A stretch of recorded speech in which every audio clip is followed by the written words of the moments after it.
चले हो गई आपकी स्टार्ट। बिस्मिल्लाहिर्रहमानिर्रहीम। अस्सलाम वालेकुम class one. That is our math work.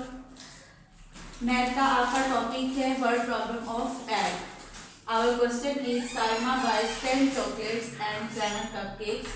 How many sweets does she buy altogether? कि साइमा ने 10 चॉकलेट्स और 7 कपकेक्स जो है वो खरीदे हैं, साइमा के पास हैं।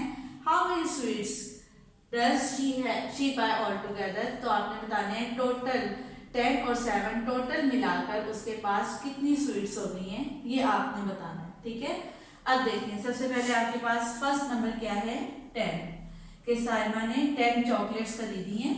तो आप यहाँ पे पहले आपकी जो बुक पे एम्प्टी बॉक्स है वहां पे आपने कॉलम में 1 और 10 लिख लेना ऊपर। ठीक है, फिर उसके बाद आपने देखते हैं चॉकलेट्स कितनी हैं, साइमा के पास कितनी उसने चॉकलेट खरीदी हैं, 10।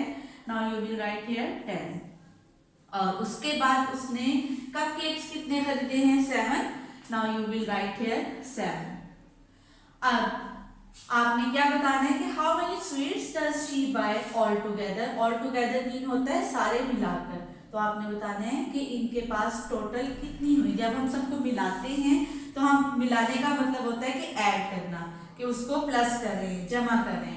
अब आपने 7 में 10 में 7 प्लस कर देना है, तो 7 में 10 प्लस करेंगे तो क्या आंसर आएगा।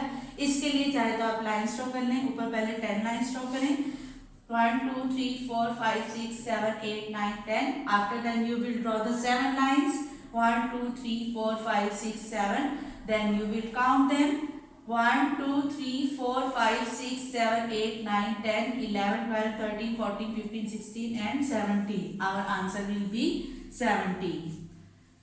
इससे रिलेटेड जो भी क्वेश्चन है वो आपने बाकी के खुद सॉल्व करने हैं। Thank you girls.